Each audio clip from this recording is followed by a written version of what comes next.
Democrat candidate just arrested overnight. Her 2018 race is over. By RWNofficial.com. Protesting has been taking place all across the nation recently. From protests regarding the minimum wage to protesting regarding the Supreme Court Justice of the United States nominee, Judge Brett Kavanaugh. Now, the protests are taking a serious turn. In one particular protest regarding the increasing of the minimum wage, a Democratic House candidate was arrested. A movement that could jeopardize her political career. Town Hall reported. The latest on protests by fast food workers demanding a $15 per hour minimum wage. All Times Local. A U.S. House candidate is among 18 people arrested for disorderly conduct during a protest in Detroit for a higher minimum wage and the right to form unions. Democrat Rashida Tlaib was taken into custody Tuesday afternoon for blocking a traffic lane.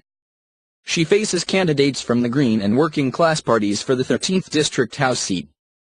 The protest was organized by Fight for $15, a national movement seeking to increase the minimum wage to $15 an hour for fast food, childcare, airlines, and other workers. The group also wants the right to start unions or join existing ones. Several hundred people marched before protesting in front of a Midtown McDonald's. Deputy Police Chief Elvin Barron said those arrested would be ticketed and released later Tuesday. 11:30 a.m. The union official says some of the people struck by a pickup truck during a protest to demand a $15 per hour minimum wage in Michigan are being released from a hospital. Police say 8 people were hospitalized Tuesday morning after the pickup collided with the protesters in Flint. Service Employees International Union President Mary Kay Henry told the Associated Press that 3 of those injured remain under observation in the hospital. Their injuries are not considered life-threatening. Police don't believe the driver intended to hit the protesters. Fast food workers in Detroit are planning to walk off the job and join a demonstration Tuesday afternoon. Walkouts also are expected Wednesday in Milwaukee and Thursday in Chicago. 8:20 a.m. Police say a pickup truck collided with a group of protesters calling for the right to form unions in Flint, Michigan, injuring several people. Police Chief Tim Johnson says he doesn't believe the crash Tuesday morning near a fast food restaurant was intentional and that the driver seemed pretty shaken up. Johnson initially said 4 or 5 people had non-life-threatening injuries, but later said 8 were hospitalized. The pickup was later hit by a utility truck. Michigan Democratic gubernatorial candidate Gretchen Whitmer was among those participating in the protest. She wasn't injured, and a post on her Twitter account says she's incredibly sad that so many people were hurt. The Flint Journal reports that Johnson says those who were struck were at the end of a group of protesters walking along a street. He says the driver acted like he didn't see them. 1:10 a.m. Michigan candidates for governor in the U.S. House are expected to join fast food workers and others walking off the job in protest over the right to form unions. The protests are part of an effort to elect pro-union candidates in the November general election. Walkouts also are expected Wednesday in Milwaukee and Thursday in Chicago. Workers are seeking union rights for fast food restaurants, airports, downtown businesses, hospitals, in-home care, and child care. Democrat Gretchen Whitmer will join striking cooks and cashiers Tuesday morning in Flint.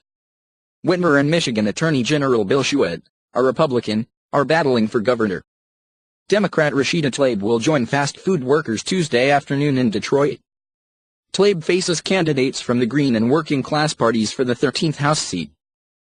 Tlaib is an attorney who is a former member of the Michigan House of Representatives. She was term limited out and finished her representation of the 6th District, which is near southwest Detroit. When she initially took office in 2009, she was the first Muslim American woman who served in Michigan's legislature. Furthermore, she was the second Muslim American woman to be elected to the U.S. state legislature in the history of the United States. Just a few years later, she won the nomination for the Democratic Party for the U.S. House of Representatives for the 13th Congressional District of Michigan.